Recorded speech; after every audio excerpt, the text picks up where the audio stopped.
உணர்வோம் ஆன்மீகம். மெய்யன்பர்களே வணக்கம். நாம் பல பதிவுகளில் நாயன்மார்களின் வாழ்க்கை வரலாற்றை சேக்கிழார் எப்படி நமக்கு தந்துள்ளார் என்று சிறப்புற சொல்லியிருக்கின்றோம். சுந்தரர் திருத்தொண்டர் தொகையிலே சொன்ன அந்த வரிசையிலேயே நாயன்மார்களின் வாழ்க்கை வரலாற்றை அனுபவம் செய்து வருகின்றோம். அந்த வகையில் இன்று மானக்கஞ்சார நாயனார் அவரை பற்றி சிந்திக்க உள்ளோம். அன்பர்களே, தவம் கிடந்து ஓர் அழகிய பெண் குழந்தையை பெற்று அவளை மணமுடிக்கும் நாள் அன்று சிவபெருமான் நடத்திய அந்த திருவிளையாடலையும் அவரின் திரு உள்ளத்தையும் பற்றி விவரமாகவே இந்த பதிவில் செய்து உள்ளோம். மானக்கஞ்சாரன் என்ற ஒரு சிவனடியார். இவர் பிறந்த ஊர் கஞ்சாறு என்று பெயர். அதனால் என்னவோ இவர் பெயரே மானக்கஞ்சாரன் என்று மறிவு வழங்குகிறார்கள். இவர் ஒரு வேளாண் குடியிலே பிறந்தவர். பரம்பரையாக மன்னனுக்கு சேனாதிபதியாக பணியாற்றிய ஒரு நல்ல சிவக்குடும்பம். இவர் சிறந்த சேனாதிபதியாக திகழ்ந்து வருகின்றார். எந்த ஒரு பொருளாக இருந்தாலும் அது பெருமானுக்கே சொந்தம் என்றபடியாக நினைக்கக்கூடிய தன்மையாளர். சிவனடியார்கள் கேட்கும் எந்த பொருளையும் இல்லை என்று சொல்லாமல் வாரி வழங்கும் தன்மை படைத்த தயாள குணம் கொண்ட செல்வந்தர், மிகச்சிறந்த செல்வந்தர். எல்லாம் இருந்தும் அவருக்கு ஒரு குழந்தை இல்லாமல் மன வருத்தத்திலே இருந்தார். தான தர்மங்களையெல்லாம் செய்து பார்த்தார். நீண்ட நாள் தவம் இருந்தார். திருவுள்ளம் கொண்டு சிவபெருமான் ஓர் அழகிய பெண் குழந்தை மகாலட்சுமி போல அவள் வீட்டிலே பிறக்கச் செய்தார். மானக்கஞ்சாரன் மற்றும் குடும்பத்தினர் அனைவரும் மிக்க மகிழ்ச்சி அடைந்தார்கள். நீண்ட நாள் கிடைத்து ஒரு குழந்தை செல்வம் நம் வீட்டில் தவழ்கின்றதே என்று நினைக்கின்ற பொழுது எல்லோரும் மகிழ்ச்சியுடன் இருந்தார்கள். செல்வம் மேலும் மேலும் அவரிடம் சேர்ந்து கொண்டே இருந்தது. ஆக தன் எண்ணம் போல் சிவனடியார்களுக்கு மானக்கஞ்சாரன் வாரி வழங்கி வந்தான். பெண் குழந்தை அழகுற வளர்ந்து வருகின்றது. பிறகு பருவம் எய்தி மணம் செய்யும் தருணம் வந்தது. தன்னைப்போல் அப்பொழுது சேனாதிபதியாக இருந்த ஏயர்கோன் கலிக்காமர் என்பவருக்கு மணம் பேசி நிச்சயம் செய்தார்கள்.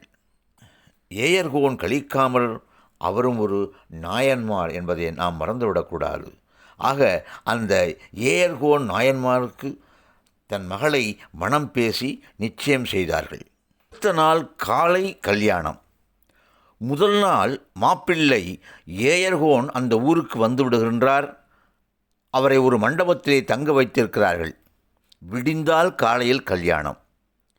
மானக்கஞ்சாரன் காலையில் எழுந்து எப்பொழுதும் போல் சிவனையை தியானித்துவிட்டு, இன்று மணக்க இருக்கும் என் மகளை சிவபெருமானே, நீ எப்பொழுதும் துணையாக எனக்கு இருப்பது போல் என் மகளுக்கும் இருந்து காக்க வேண்டும் என்று சொல்லிவிட்டு வாசலுக்கு வருகிறார். அப்பொழுது ஒரு சிவனடியார் நெற்றியில் திருநீர், உச்சியில் குடுமி, காதில் வெண்முத்து குண்டலமும், மார்பில் மயிறு கயிற்று பூணூல், கையில் திருநீற்று பை, பஞ்சமுத்திரை பதித்த திருவடியாக வந்து நிற்கின்ற காட்சியை மானக்கஞ்சாரன் காண்கின்றார். மானக்கஞ்சாரன் கண்டவுடன் மிக்க மகிழ்ச்சியடைகின்றான். இந்த நல்ல நாளில், தன் மகள் மனம் முடிக்கின்ற இந்த நல்ல நாளில் ஒரு சிவனடியார் தன் வீட்டு வாசலிலே காத்து நிற்கின்றாரே என்று சொல்லி அவரை உள்ளே அழைத்து அவருக்கு இருக்கை தந்து பணிவிடை செய்கின்றான். அந்த அடியவரும் சந்தோஷத்திலே இருக்கின்றார். அடியவரே, இன்னும் சற்று நேரத்தில் என் மகளுக்கு திருமணமாக இருக்கின்றது. அவளை நீங்கள் ஆசீர்வதிக்க வேண்டும் என்று சொல்லி தன் மகளை அழைத்து வரச் சொல்கின்றார். திருமணப் புடவை கட்டி செல்வந்தர் பெண் அல்லவா என்றபடியாலே ஆபரணங்களை அதிகளவு பூட்டி நீண்ட அடர்த்தி கூந்தலுக்கு ஜடைப்பட்டி வைத்து நவரத்தனங்களால் அலங்கரித்து ஒரு தங்க பதுமை போல் நடந்து வருகின்றாள் மானக்கஞ்சாரனின் மகள். அப்படி அவள் நடந்து வர தந்தையின் பக்கத்திலே வந்து நின்றாள்.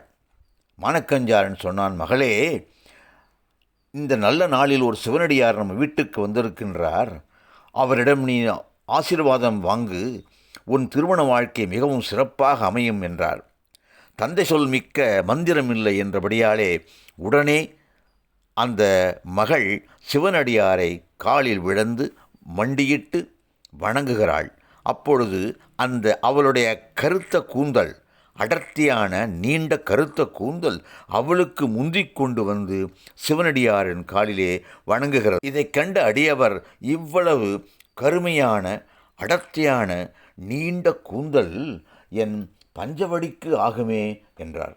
பஞ்சவடி என்பது முடியினால் ஆன பூணூல் போன்ற அமைப்பிலே அடியவர்கள் மார்பில் தரித்து கொள்வது.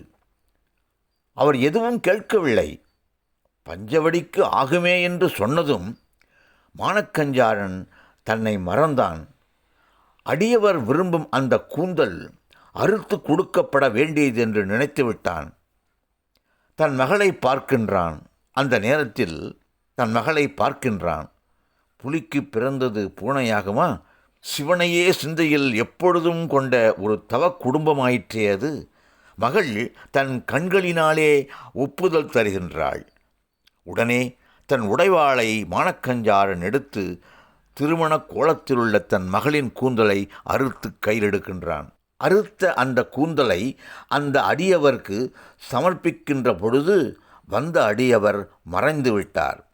அப்பொழுது மானக்கஞ்சாரன், ஐயனே, அடியவனை சோதிக்க திருவுள்ளம் கொண்டு என் வாசலுக்கு இந்த நல்ல நாள் வந்து எனக்கு பெருமை செய்தீர்களே, உங்களை காண பாக்கியம் எனக்கு இல்லையே என்று கதறுகிறான். அப்பொழுது ரிஷப வாகனத்தில் அம்மையப்பனாக சிவபெருமான் காட்சியளித்து, மானக்கஞ்சாரனே, மகளுக்கு இன்று திருமணம் என்று அறிந்தும் யோசிக்காமல் நீ செய்த செயலும், ஒரு பெண்ணுக்கு அழகு அவள் கூந்தல் என்று அறிந்தும் உன் மகள் உன் சொல்லை கேட்டு தன் கூந்தலை இழக்க சம்மதம் சொன்னதும் கண்டு நாம் மிகவும் மகிழ்ச்சி அடைந்தோம். சொல் ஒன்றும் செயல் ஒன்றும் அல்லாமல் எப்பொழுதும் எந்த வேளையிலும் என் மீது நீ பற்று கொண்டிருப்பதை நான் நன்கு அறிவேன். ஆனால் இந்த உலகம் எப்படி அறிய வேண்டும்? உலகோர் அறிவதற்காக இவ்வாறு திருவுள்ளம் கொண்டோம் என்று சொல்லி, சிவனடியார்களின் தொண்டே சிறந்த தொண்டு என்று நினைத்த நீ, சிவனடியாரின் வரிசையிலே நீயும் ஒரு நாயன்மாராக இடம்பெறுவாய் என்று சொல்லி, அந்த பெண்ணுக்கும் நல்ல மனவாழ்க்கையை அமைய வாழ்த்தி, தந்தையைப் போலவே நீயும் அடியவர்கள் விரும்பும் பட்சத்தில் திருமண கோலத்தில் இருந்தாலும் உன் கூந்தலை அடியவர்களுக்கு தர நினைத்தாய், உன்னை உள்ளளவும் வாழ்த்தும் பெருமை சேர்க்கும் என்று சொல்லி மறைந்தார். இந்த கதையிலே அடியவர்கள் பெருமைகள் பேசப்பட்டாலும் ஒரு தந்தையின் கண்ணசவை மகள் புரிந்து கொள்கிறார் என்ற அந்த பக்குவத்தையும் இங்கே வைக்கிறார்கள். அதுவும் பெரிய செய்திதான். மாப்பிள்ளை யார் தெரியுமா? ஏயர்கோன் கலிக்காமர். அவரும் ஒரு நாயன்மார். இந்த செய்தி அனைத்தையும் அறிந்த மாப்பிள்ளை ஏயர்கோன் கலிக்காமர் மிகவும் சந்தோஷப்பட்டார்.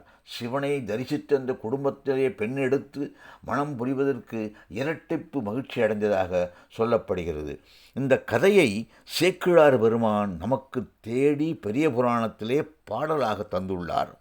அவருக்கு, அவர் திருவடிக்கு நாம் வணக்கத்தை சொல்லி, இந்த மானக்கஞ்சாரன் நாயனார் குரு பூஜை மார்கழி திங்களில் வரும் சுவாதி நட்சத்திரத்தில் உள்ளதாகும். அந்த நாளிலே அவரையும் அவள் மகள் செய்த தியாகத்தையும் நாம் நினைவுகூர்ந்து தான தர்மங்களில் நாமும் கலந்து கொள்ள வேண்டும் என்று சொல்லி இந்த அளவிலே முடிக்கின்றேன்.